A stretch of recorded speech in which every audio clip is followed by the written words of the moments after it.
All right, good morning, everyone. Welcome to the Sunday, June 5th edition of the MMAOB Daily Podcast. I'm your host, as always, Adam Martin, joined by my co-host here, usually on Monday and Tuesday, Marcel, but today's Sunday morning. It's Sunday afternoon for you, but as you guys know, I'm going on vacation. 2 weeks, man, Marcel, 2 weeks. We'll talk about that in a second. I don't really talk about myself that much on this podcast. Even though it's my own podcast, the same with you. We just talk about the fights, but I'll talk to you guys about that in a second. But just want to say what's up, Marcel. How's everything with you, my friend? Yeah, everything is good, man. Had a great weekend with fights, I think.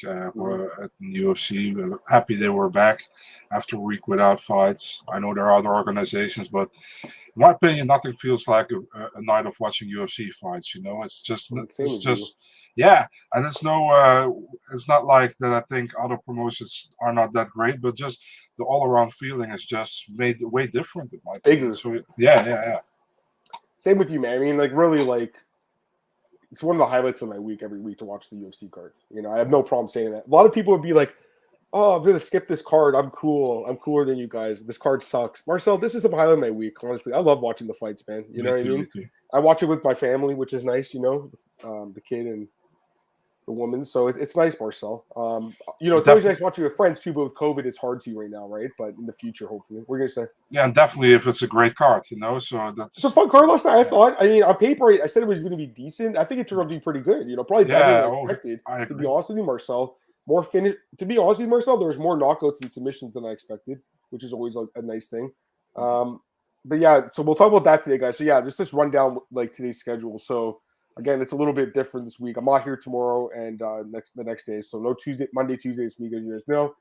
Next week, I don't know. I'm going to figure it out. I'm going to be somewhere, and I'm going to try to do a podcast to recap 275 and to break down UFC Austin at some point, Marcel. I'll try to, get in touch with you and collaborate, but we'll have to make an announcement in, a few days from now or something like that when I get a better feel of where I am. But yeah, I'm going on vacation tomorrow, Marcel. I'm excited about that. But I'm excited to talk about UFC Vegas 56 with you too, my friend.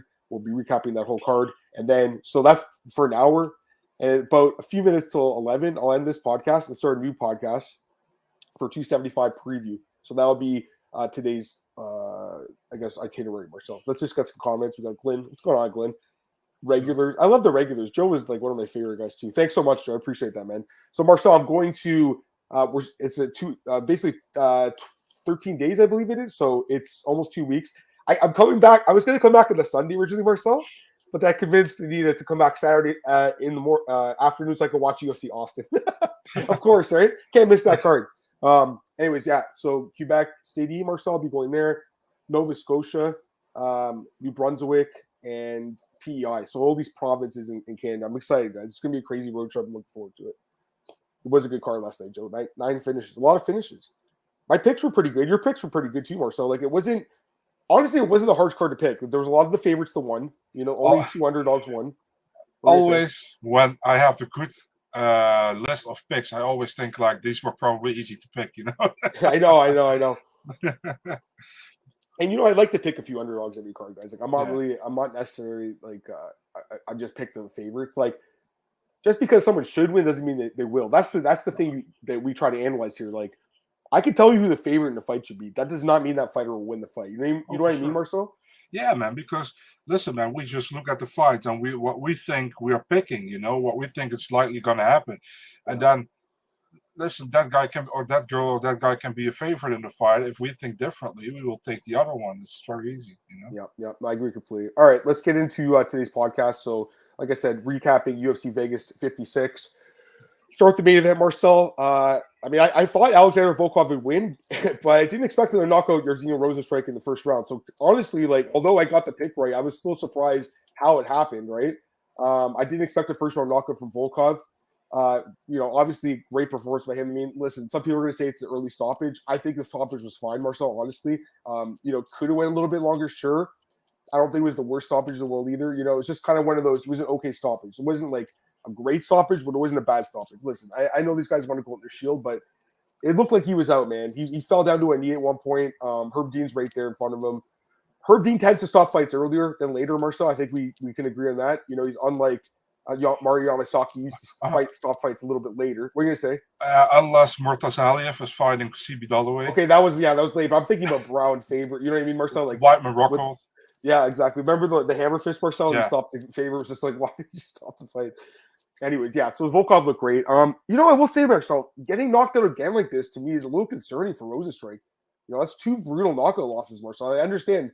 Nagano. I mean, listen, everyone gets knocked out by him, but Volkov, Marcel, getting knocked out like this, and I understand it was a TKO, wasn't a clean, like he wasn't out cold, but I don't know, Marcel. I mean, maybe Jairzinho's not as good as we thought originally, because I originally thought he would be a top 5 guy, and it looks like he's not going to be.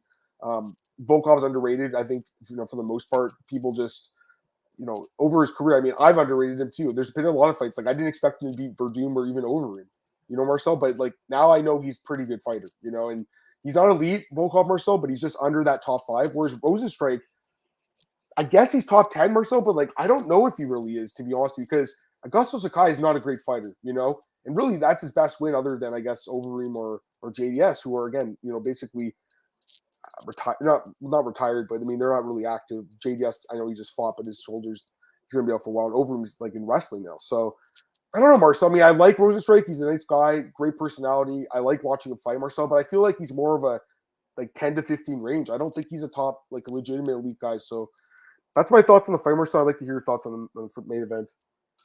Yeah, there's lots of controversy over here in the Netherlands because, Jairzinho, Suriname, Netherlands, former, do you say that, colony over here? So lots of support, and many people think the fight was stopped too early. I disagree with that. I think it was a good stoppage by Herb Dean. The thing is, Herb Dean is always like so vague with the stoppages. He's like, "Oh, I'm going to enter. No, oh no, I'm not going to interfere. Oh, I'm going to enter. No, I'm not going to interfere." You know what I mean? It's like he's not very consistent, and that makes a thing that people saying, "Yeah, it's not a good stoppage." I think it was a good stoppage.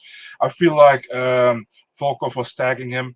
You saw the certain moment Rozenstruik fell down to his knees, like you said, and he only came up because Volkov got stopped by Herb Dean for punching, So I think it was a good performance by Volkov, man.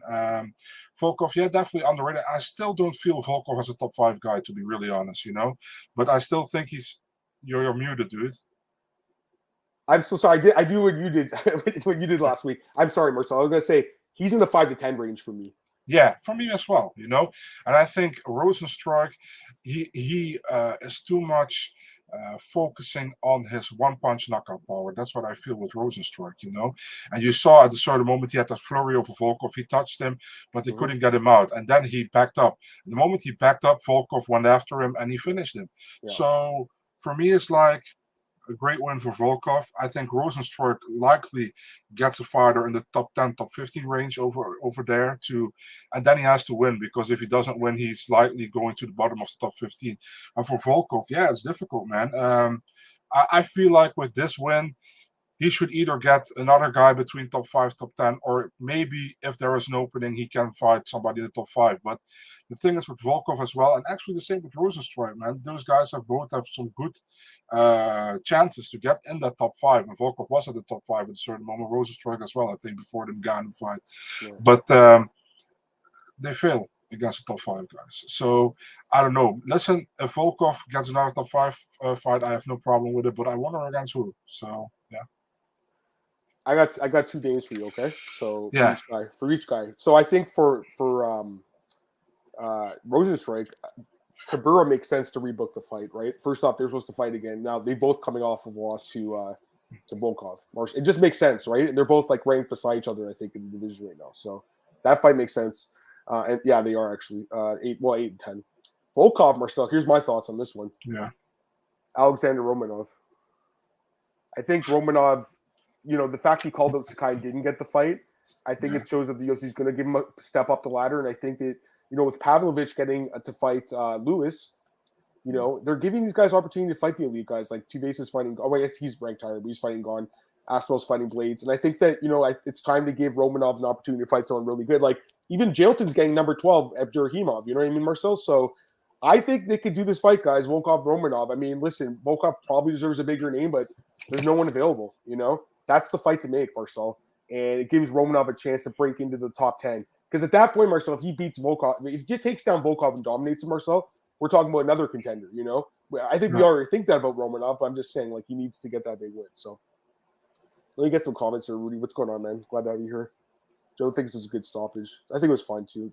Glenn says, don't agree with her being stopped a little early. Yeah, the consistency. I mean, and the judging too, like Joe said. The judging was really fucked up on this card. We'll talk about that too, Marcel. Every week, Marcel. Tristan, hey, what's up, man? Volkov striking's awesome. So slick. My heart broke it after Stoltz now. Marcel messaged me right after Stoltz got submitted by Benoit Saint-Denis. It was like, poor Tristan. And I was like, Tristan? And he's like, the guy from the chat. I'm like, oh, yeah, of course. How could I forget? I was trying to put it on my mind, Tristan, the fact that you might be in tears, my friend. It's okay. Listen, man, I know how it feels. Like, I mean, I'm Greek and Andreas Michailidis. Well, my mom's Greek, Marcel.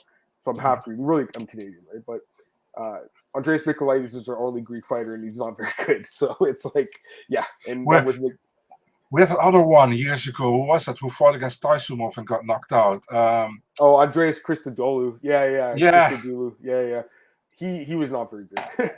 I think he was actually like American. I could be wrong, right? Or I remember. I don't know. Do you know Max Friedman, who I did a podcast with? So he had put on Twitter like, who was probably one of the worst fighters ever in the UFC, and he was like probably Christodoulou, and then 2 months later, Christodoulou replied to that Twitter, that tweet from Max, and Max was like, "Dude, how did he even find that? Because he wasn't even tagged in it, so he probably name searches himself or something." Probably, yeah. So he's from Glyfada, Greece, where I've been there. Actually, it's nice. But he's from America. Anyway, let's get on from this. And I agree, Tristan. I mean, Volkov looked good, man. There's no doubt about it. All right, next fight, Marcel Movsar Evloev defeats. I think I'm saying his name right now. Defeats Dan Ige by decision. I mean, this is exactly what I expected. I mean, like I said last week, I think the line was, fine.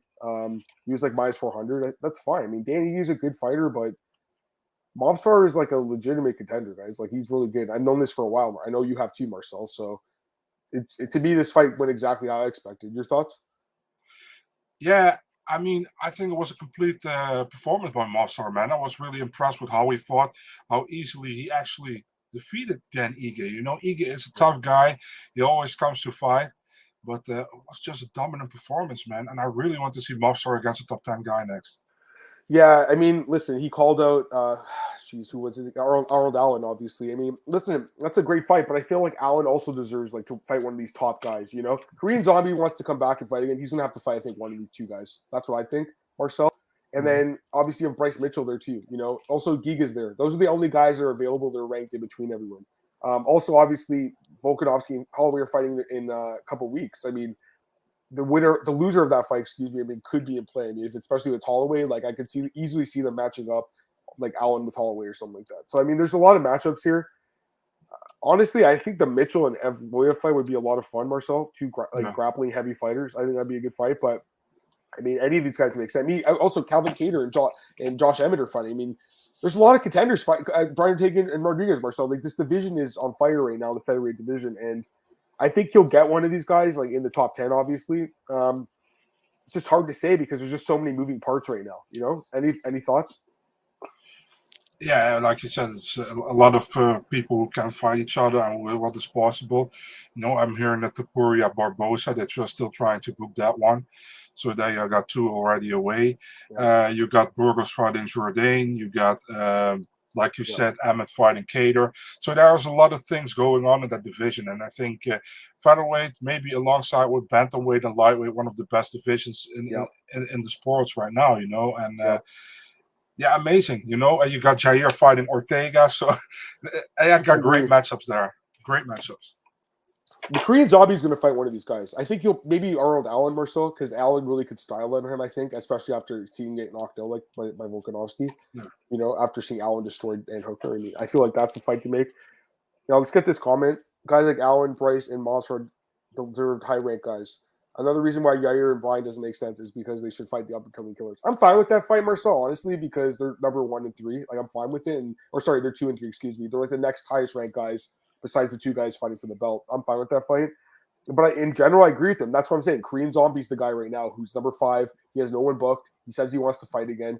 After his last performance, he has to prove himself again. He's going to have to fight someone in this 5 to 10 range. And, Allen,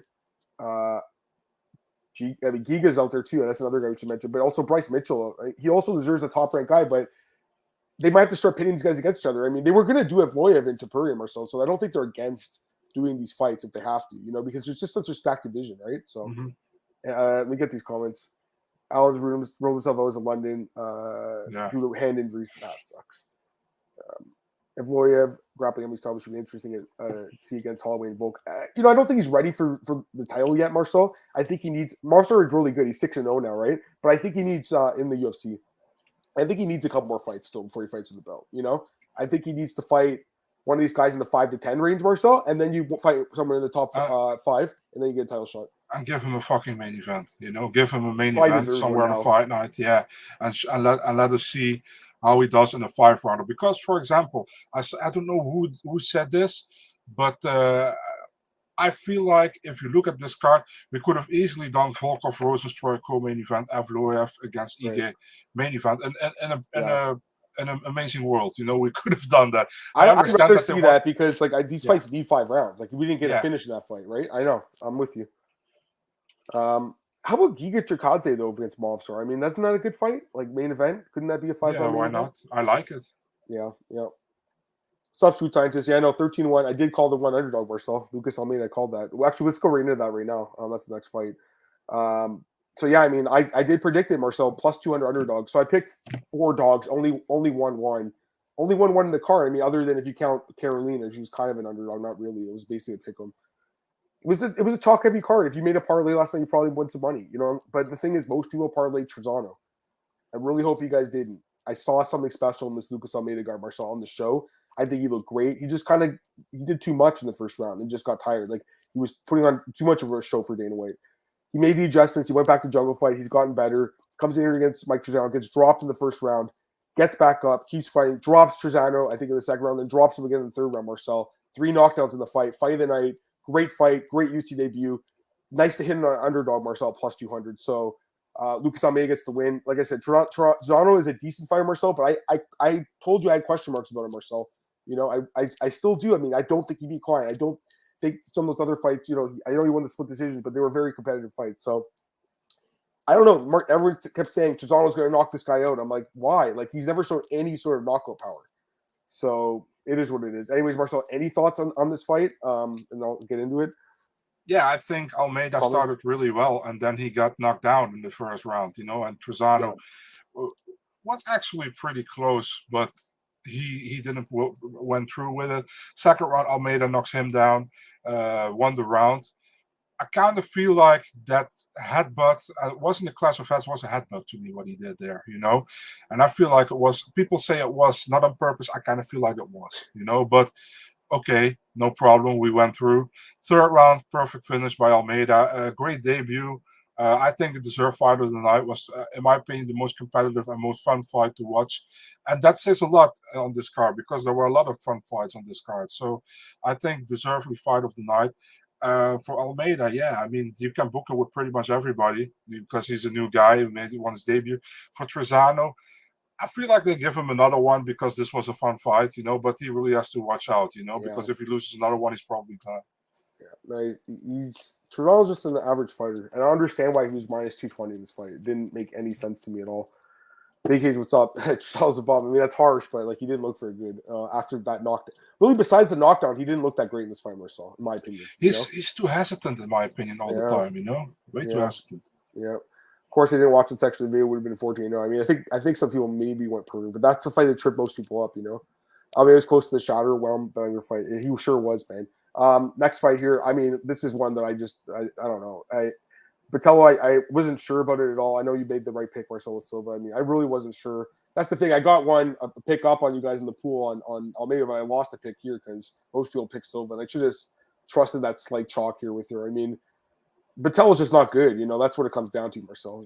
I thought she would be able to keep it on his feet, and she was early on, but as soon as she fell to the ground, just no ground game at all. This girl gets the second Darce choke in women's history besides Tatiana Suarez. That's crazy to me. Great performance, but still, she wins a bonus. She's legit. There's no doubt about it. But I think Botello's going to get cut after this fight. And I'm just sitting there scratching my head why I didn't listen to you about this one, Marcel. Yeah, this was feel-good moments 2 of the night for me. So not that I don't like Botello, no, but there's a story behind Corinne Silva, which I read on the Combate website, where she says she has 0 income and she has to live from her girlfriend's money, and that she really hopes the UFC can turn around her her life, and she got the 50K, which is amazing. That's what I love when fighters come in who don't have a lot of money, who probably making 10 plus 10 or 12 plus 12, having a great performance, and then they get the 50K. That's amazing, and we were sitting on this fight that it should have been on the prelims and not the main card. And I still think it should have been on the prelims and not on the main card. But the thing is, if this fight was on the main card or on the prelims and Blanchfield was on the main card, Corinne Silva likely wouldn't have got the performance bonus, let's be honest, because the UFC really doesn't like to give the preliminary fighters a lot of bonuses. They do sometimes, but not a lot. Great fight from Silva. She tagged Botelho. She went with her to the ground. Great dark stroke submission. Botelho has like 5% ground game, I think. Really a bad ground game. We saw it all the time, great win for Silva, man. And I'm looking forward to her next fight, man, what she can do in the division. But good win. Yeah, it was a nice win. But I think, do you think Botelho gets cut? She's 1-4 in her last 5 fights. If it goes to, if you look at what she has done so far in the UFC, I would say yes. She's 3-4. So I would say yes, but I feel like the UFC really likes her for some reason, so maybe they should get rid of her. Yeah. Right, no disrespect, but Ashley Yoder is also still in the UFC, Right. All right, maybe that's the fight to make, those two. Let's go to the next fight here. Odey Osborne, he gets a bonus here, Marcel. First round knockout over Adashev. So I checked, and Tyson Nam also got a bonus when he knocked out Adashev. So if you knock this guy out, apparently you get a bonus. I mean, I'm okay with Osborne getting the bonus, obviously the quickest knockout of the night, but I kind of feel like Carolina deserved it more, honestly, Marcel, personally. I think she had a more complete performance. We'll talk about her in a second. Go ahead. I feel like if you have so many finishes, give out more bonuses. Give more bonuses, yeah. That's so cheap, dude. Are you kidding me? Yeah. I mean, like, Tony Gravely deserved a bonus too. You know what I mean, Marcel? Like, they could have easily given out an extra $100,000. It doesn't even hurt the bottom line at all. They're making so much money. But sometimes again, Marcel, I have the feeling they want to keep the fighters poor. It's just stupid. Like, it just there's other guys and girls that deserve bonuses. Yeah. Anyways, go ahead. Give me your thoughts on the knockout. Odey. I had to laugh when he said that. And he pissed off some Irish people because they have always that chant when it's in Ireland. So, I mean, what can you say about it? Adashev was kind of, how do you say that? He attacked Odey, and Odey got a perfect shot at him, and he knocked him down, and then some hard punches knocked him out completely. I like Odey Osborne, you know that. I feel like he has potential, but the thing is, you saw him also in fights where he didn't look good, against Brian Kelleher, against Manel Kape, with the flying knee. So he's like a difficult guy to measure for me, but I think he has talent. He's at Syndicate right now, I think, in Las Vegas. He found his place. He said, so let's see what's next for him. Flyweight division is always open. There are like 22 guys in that division. So with 2 wins, you are in the top 15 pretty much. So he wants to fight the winner, or he wants to fight Jeff Blina, who won that fight. I like it. Yeah. What's up, man? Osborne versus non-UFC talent not really deserve bonus. I kind of agree with this guy. I mean, Adashev is not good. That's what, like, Herring's not really either, right? It is what it is. I mean, at the end of the day, someone's going to get one, but they should have given up more. That's what it comes down to, Marcel. Even Volkov deserved a bonus. Even Menifeld deserved a bonus. Why you can give in London to every fighter? I know. Why did they give one to every fighter in that card and no other cards? Like, it's not fair. I know it was a good event. It was a fun event, but come on. Like, this was a fun event too, Marcel. Yeah. Speaking of Menifeld, absolutely destroyed Movsar. Like I said, Marcel, I told you guys before the whole thing, Marcel, came out, I was like, Movsarov's not good. I watched the tape on this guy. He's not good. He's terrible, Marcel. He's not UFC caliber. Faked his record. All of a sudden, he's 19-12 now. He was 25-7, I think, or 25-4 at the beginning of the week, something like that. 25-7, and now he's like 19-13. 13. This guy stinks, Marcel. I think he's going to get cut from the UFC. What do you think? I think win or lose, he would have been cut, I think. I feel like, listen, if the UFC takes over the records of Topology and Sherlock, which they normally never do, they always go with the MMA Underground, But if they take that over, that means that they did probably their own investigation as well, and they think that's correct, Yep. I feel like they kept him on the card because otherwise Alonzo Menifeld didn't have a fighter to fight against, Yep. And Menifeld Smart move, take the guy down, beat him up. Then he stood him up again. Then he was like taunting him, taking down again. Dude had 0 takedown defense, and beat him up again, get him in the crucifix position, landing elbows. I mean, perfect, And the funny thing is, like, Alonso Manifield is always kind of a guy who's kind of smiling a lot all the time, but he was really angry. I don't know if you guys saw that because I think he was went pissed. I saw it between the thing. Yeah, I saw that. Yeah, Marcel, I think this guy is one of the worst fighters like in modern UFC history. I really do. Am I being too harsh? Like, this guy stinks. I don't even understand why he got shot in the first place. I saw some of his fights. They look really fishy, dude. The ones he won as well, like a punch and the guy already crumbles and the ref comes in between. Yeah, I saw that. Yep. I think Alzolino posted. Yeah, he was tweeting the gifs. Not only that, but there was some interview done. I don't know if it was him or like a coach or something, but they said that the first few fights of his career, he just took them as a teenager for money and didn't even care about winning or losing. Right, the first few fights, because he lost his first 3, I think. And then there was other fights where, again, they're like, oh, because it took place in China, it wasn't recorded properly, and like, they're disputing it. So I don't know, man. I mean, this guy's just not good. He's just not good. I don't understand why he got shot. Benefield, I watched the post fight, he's like, dude, it's not fair that I had to go through Contender Series and this guy got a shot in the UFC straight up. He's like, why, this guy's a fake record. He said he was super pissed off about it. I would have been too, Marcel. Like, but you know what? The other thing I was gonna say about this whole situation. Earlier in the week, guys, it was minus 150, and then after this came out, minus 250. The fact his record change shouldn't even matter. You have to watch the actual guy's fight. I told you this guy sucked, Marcel. I knew it. I told you. It's not even about the record. But the fact the record made the line shift 100 cents, it just makes me like, it just makes me like, wow, really, guys? Like, you didn't even really do the research, and all of a sudden his record changes, and you go to the window. But again, they ended up being an easy bet. He should have been like minus 500 probably. In hindsight, I just didn't know what to think about this fight because of the whole thing, Marcel. I thought Manifield would win. Obviously, I'm just saying that there was some doubt, but just because of the whole, like, I didn't know what to think about this guy, but I obviously thought Manifield would win. It's just one of those things, Marcel, where this guy doctored his record. He just shouldn't be in the UFC. I think he should have been caught, but like you said, they didn't want to screw over Manifield. They wanted him to get a paycheck for his 20. I don't know if he makes 40 and 40, maybe. I don't know. What do you think Manifield makes?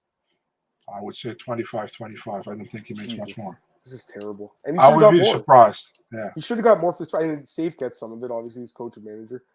Harry, he's talking about Harry. We'll talk about this in a sec. Movsar, I think he'll cut. He's gone. He was pissed, Joe. He was. Dean Barry and Mike Jackson and CM Punk. Yeah, I agree with that. No, I mean, I think he's one of the worst, but not the worst. You're right. Dude, the Dean Barry has bad luck, dude. He was supposed to fight at Titan this weekend, and he had like kidney failure or something, so he had to pull out of the fight. Dude, that's bad luck. That's true. Yeah, it was. It was, man. I agree completely, Rudy. You watch like 1 or 2 of this guy's fights, and you're like, really? Like, he's basically got 2 minutes of cardio anyways. This guy stinks. He's going to get cut. All right, let's go talk about the next fight. I mean, I really didn't know what to think about Carolina coming into this fight, Marcel, but she looked great against Felice Herrig. Gets the submission win. I think she should have got a bonus, guys. I personally think she deserved it. I agree, Rudy. She should have got the 50K, Marcel, in my opinion. George has a comment. Hey, George. UFC liked the free publicity because they dropped Felice Carolina prelims to make Benefield and Movsar on the main card opener. They did do that, actually, and then they obviously added on. I think that happened, and then Osborne got bumped up, Marcel. Yeah. If it was reversed, Carolina might got the 50K. It's kind of messed up, because originally that was the plan. Anyways, I thought she looked great, Marcel. Listen, being Felice Herrig, who just retired after the fight, I mean, it doesn't mean a lot. But, it's just good to see her get back to win column. Super happy for her. I mean, she's like a really pleasant person. Decent fighter, obviously, over the years. I still think, Marcel, she's going to lose most of the rest of her fights in her UFC career. But, this was a fight that, she could win. She won both the fights against Herrig, so good for her. Quick thoughts? Feel-good story, number 1 of the night for me. I mean, Carolina looked great, actually. Actually, I didn't expect it. She moved from Poland to the U.S. She got a training camp with ATT with Joanna, Yep. Man, and it paid off, I think, because she really looked good. I think this might be one of maybe her best performance in the UFC, man, how she looked. I think it was, Marcel, honestly. Yeah. I'm looking back at her career. I mean, it's her first finish in the UFC. So, she beat Rose, obviously, but this is her best, like, performance, Yeah, super dominant, man. And she got the choke in. I think dude, I don't get emotional a lot, but I feel kind of emotional because of it, because I got chills of it, because of her reaction after she got the tap. I mean, it meant so much to her. She was on a 5-fight losing streak, and with the 6th one, she was definitely gone. I think, So, right. yeah, great win. And for Felice, I mean, she retired. Um, yeah, I kind of saw it coming. I think the one who lost here was probably not going to go any much further. Yeah, That's what no, I I agree. think. So, yeah, what can we say? Felice did well in the beginning period in the UFC. I think she had a certain moment. She had 5 wins in a row, 4 wins in a row. 4 wins, yeah. Yeah, and after that, she I think who did she lost to against? Against Carolina actually. Yeah. And then she lost her another 3 fights. So yeah, I think it's reasonable. Yeah, I mean, she was good at one point in her career. I mean, Yeah. she was a decent fighter. Like, I mean, listen, I respect her. I mean, she's been around the sport for 13 years. True. She's been around and she was a Muay Thai fighter before that. She's been in the sport for like 20 years. So I got a lot of respect for anyone who's been in the sport that long. But finishes her UFC record 5-5. Marcel, really just a mediocre fighter. I mean, I'm just not trying to be mean, but other than the win over Alexa Grasso, never really had a great win.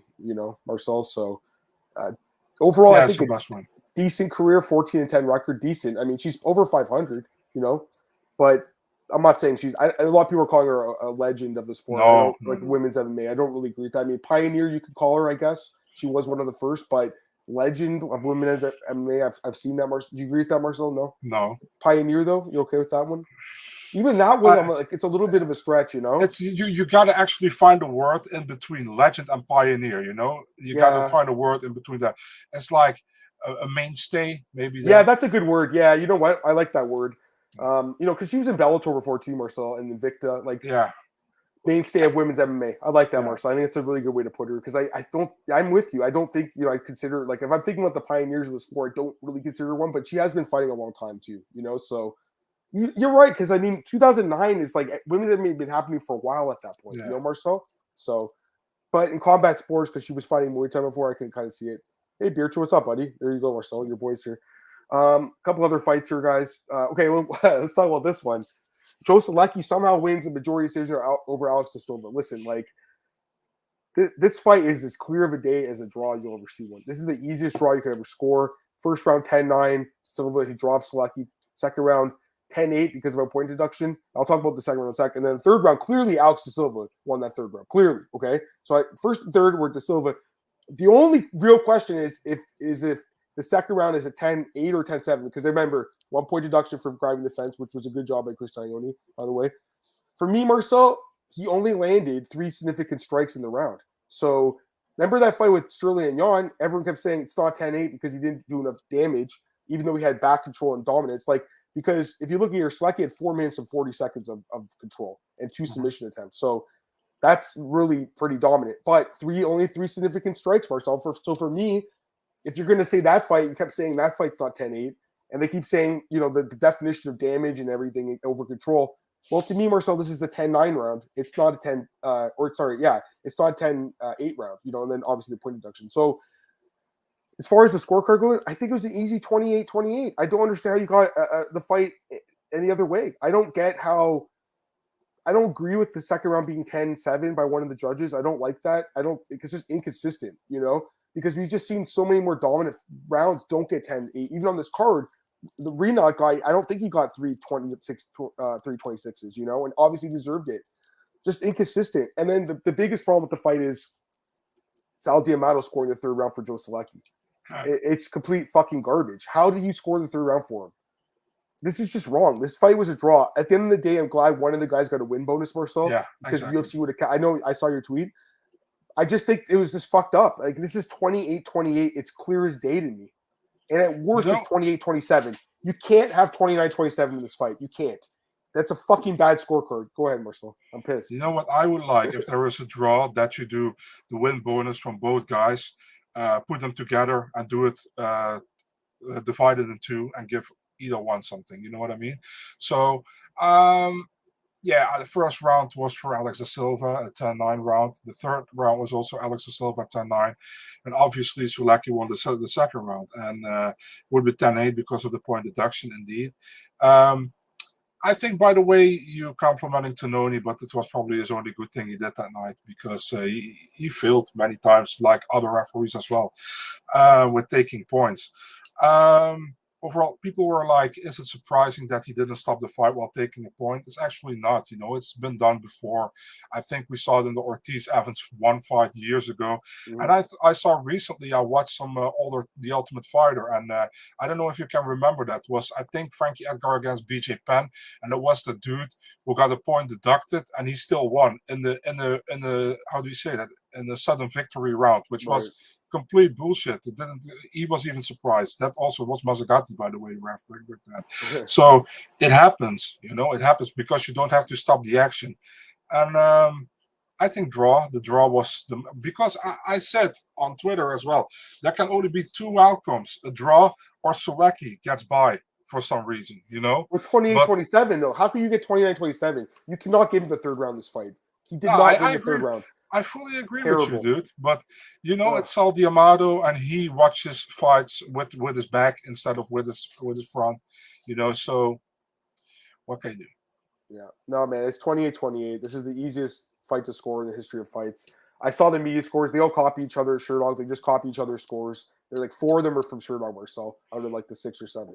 Listen, man, I don't really care what the other media say. I know that they're scoring well. I mean, if you give it 28-27, I could kind of see it, but not really, because again, it's inconsistent. Adam, what I feel like some of these guys in Sherdog, I know them, so I'm cool with them.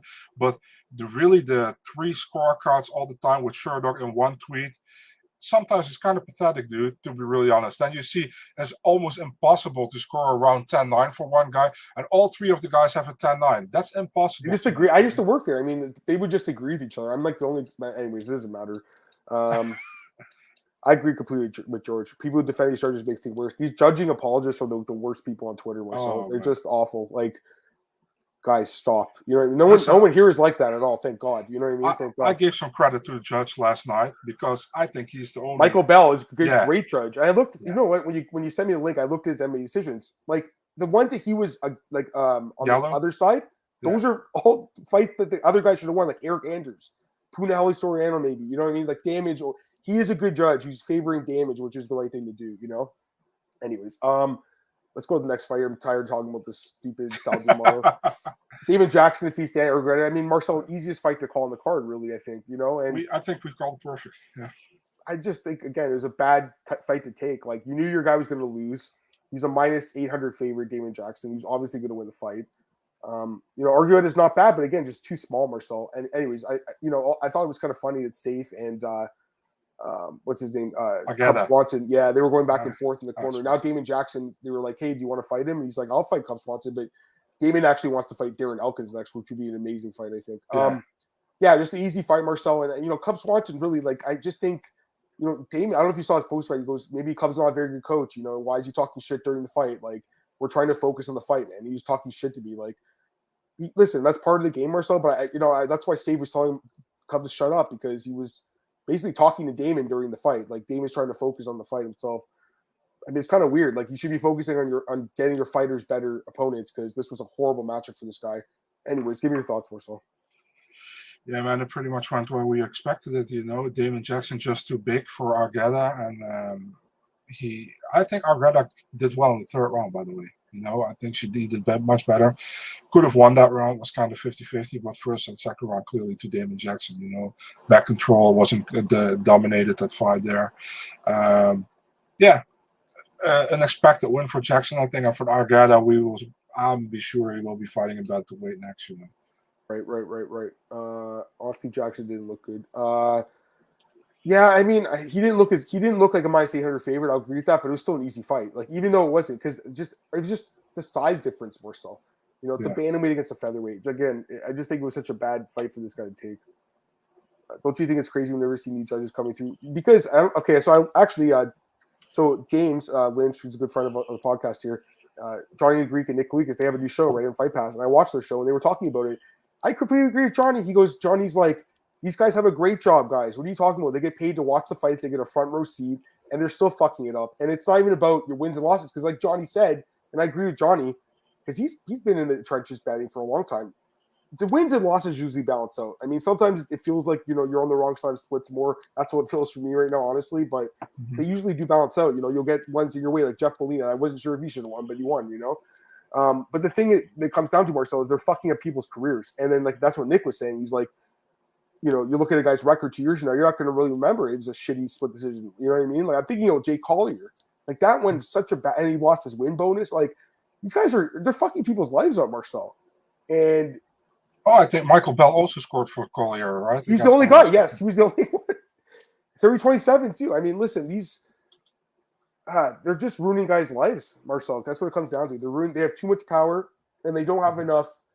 Like Nick was saying, and I agree with Nick. He's like, if a guy screws up, they should take him off the card and retrain him and be like, they have to explain why they scored the fight this way. Like, why did you score this fight for whatever? Why did you see it? And knowing that some of these are really egregious, they should tell them, like, here's how to score the fight properly. Marcel? Mm-hmm. At the end of the day, man, it's just like we talk about it every week. It's just annoying. I just want to see the right scores be handed in. Yeah. And I want to see the right guys win and the right guys lose. There's always human judgment and error. And some of these fights are super close, but the obvious ones, Marcel, every damn week, dude. Like a Collier or Arlovsky is just too obvious who won the fight, Yeah. And you should never screw that fight up anyways.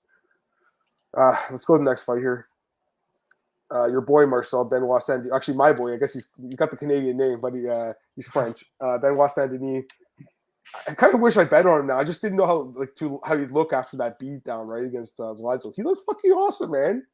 He looked dominant in this fight. Then submits Stoltz. Tristan, I hate to say it, man. 0-3 now. I think Stoltz is getting released from the UFC. I think the loser probably is going to. I'm fine with Benoit. I think he's really good on the ground. Obviously, I'm just concerned about the stand up still, Marcel. If he fights someone that can keep the fight standing, but on the ground he's very good, which I expected because of his brave fights. Any thoughts? Right weight class, we're in 155 now. But he went in wild for the takedown, and he got kneed in the face, and he had a huge cut here under his eye. And I didn't think that was smart, but overall he did well, and he controlled Nicholas on the ground, and he finished him in the second round. So, good win for him. It sucks for Nicholas because he's 0-3 now, like you said. Yeah. I don't see him getting another fight, but hey, you never know. There have been fighters before who went 0-3, we got a fourth fight, so. Maybe it's possible because of the new weight class, maybe. George, they pulled a ref from the card when they screwed up badly one of the judges. I agree. But the thing is, I think they pulled the refs more when like the UFC was in control of the event, like in Abu Dhabi. But they should do it. They should retrain them. Beatrice says, to me, the most obvious thing was Jones' Reyes. Guy scored a 4-1. That was a bad decision. I thought that Reyes won that fight, but he hasn't done anything. Actually, neither guy's done anything since then. Neither guy has won a fight since then, Marcel. How crazy is that? And that was one of the more competitive light heavyweight title fights ever. Yeah. Next fight, guys, this to me actually was the most surprising fight in the card in the way it played out, because I know Gravely, I should say, a lot of knockout power, but I thought Munoz was really good, and everything I've seen showed me he was going to be really good. And Marcel, I liked him. I watched Nick's show. Nick loved him. I respect Nick's opinion. I'm just saying a lot of people that I think are really smart were picking this guy, Marcel, and he just gets clipped and knocked out with a short uppercut. I can't believe that punch knocked him out. Now I'm really wondering, is this guy's chin not very good? Does Gravely just hit that hard? 10 knockouts now for Gravely. I mean, the guy clearly has knockout power. The fact, to me, honestly, guys, I know for most of you probably picked Gravely, right? But I really thought Munoz was winning. I was convinced he was going to win the fight, and I'm just surprised how quickly he got knocked out. Any thoughts, Marcel? Yeah, man. I was with you last week, remember? So, when he went down, I was like, why he went down? I didn't even saw it at first, and then in the replay you saw that short uppercut that knocked him down, and good finish by Gravely, man. I honestly was surprised, but great win for Gravely, and I'm happy for him. He's a good dude, so Yeah, no, it was a great win. His parents they were celebrating their anniversary. Yeah, promised him a win. I kind of feel like his knockout could have deserved the bonus, Marcel, for 50 grand. I really like this knockout, and I think that he should get a bonus, but I don't know if they do those discretionary bonuses. I don't know if they handle that anymore. You know? I have no idea, man. They used to all the time under the Fertitas. Remember, Marcel, they used to pay guys win bonuses when they thought the judges fucked up the fight. You remember that? Like, Ricky Fukuda lost, I think, to Nick Ring, I believe it was, and they paid the win bonus. There was a lot of fights like that back in the day. I can give you an example, man. When I think I said it before, when Junior Dos Santos fought Gilbert Eiffel, and Gilbert took that on very short notice, that fight. He was devastated. He lost for a front knockout. And in the back, they went to him. It's like, we are so thankful you took the fight. You got $50K extra. Again, remember, this is the Fertitta era, and Tim Bosch, I remember I talked to him 10 years ago, guys, and when I was doing interviews, and he had just knocked out Yushin Okami at UFC Japan. It was one of the crazy, like those crazy upward. I think I told this story before, but he told me, he's like, oh, they sent me a check for $20,000 in the mail. Like, so that's like under the table money, basically, Marcel. You know what I mean? So it's nice, right? But I don't think they do that as much anymore. I know that Jeff Molina said he got like a check for like $7,000 a little while ago, but wasn't that for that damn silver knockout where he should have got $50,000? Yeah, of course, Speaking of Jeff Molina, he wins a split decision over Zhalgas Zhumagulov. I mean, I was convinced Jeff would win, but I don't know if he really should have deserved the decision. I'm okay with it. Like, I think it was a close fight. I think it could have gone either way, but I got to be honest. When I heard 30-27, I assumed he lost the fight. You know, Marcel? So, and Jeff did as well. And Jeff was like, it's just like jumping right. He's like, he couldn't believe it. I thought Zhalgas won the first 2 rounds, edged like barely, and won 29-28, but they were close, and I wasn't surprised the judges went 1-1. I assumed they would, actually, because I'm thinking in my head, I'm like, I'm pretty sure this fight's probably tied. So, yeah, I mean, I thought Molina would win the fight. He was one of the bets. You know, thank God I had him here, even though he didn't deserve it, really. I don't know, because Munoz lost. But, yeah, Marcel, I mean, I don't know. What are your thoughts, man? This is what I'm saying about balancing out, though. Like, sometimes you'll go against you guys. Like, when I lost on Eric Anders, I think I got one back here on Molina, honestly. Give me your thoughts. I like Jeff Molina, dude, but he didn't win that fight, in my opinion. I think Zhalgas won the first 2 rounds. Yep, the other 2 scores me. Yep. Yeah, so I was shocked, dude. 30-27 Molina, that's nuts. You know, I think, I don't know who scored that for Molina. I think the only person who scored that fight was Adelaide Burr, 29-28, and that's crazy. Who was the 30-27? Manus, Anthony Manus. This is the same guy who fucked up that scorecard on Jungyeon Park and Eric Anders, Marcel, where he gave Anders the 3rd round and Park the 1st. This guy needs to be like retrained or something. Like his scorecards are they're not making sense, really. The last 2 events, Marcel. Don't you think, Marcel, this guy needs, like, they need to take him to the back and sit down with him and talk about his scorecards? Yeah, man, definitely. The thing is, this fight, because of that. Oh, Marcel. My guard, Marcel. What? He had Nicholas Dalby over Danny Rodriguez, too. This guy is. Go ahead. Yeah, 29. Listen, if he had 29-28 Zhalgas or 29-28 Jeff Molina, I think not many people would have complained about it, you know. But 30-27 is bad, you know. But let's be honest, man. The how do you say that? The people weren't that offended on social media, and that's because people really like Jeff Molina. Jeff Molina, yeah. So they are not really like, oh, how dare they, you know.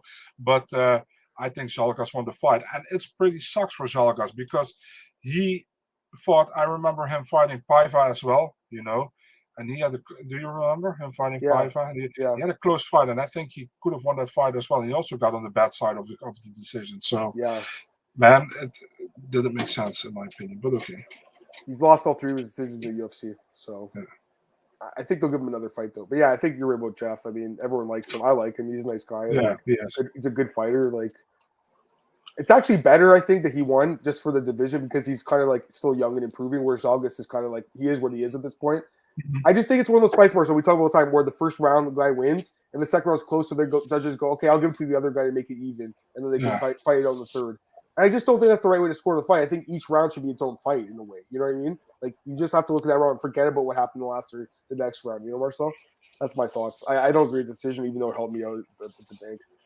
I agree, Joe. I mean, 30-27, just a fucking garbage scorecard. Like, again, like every week, this is happening, guys.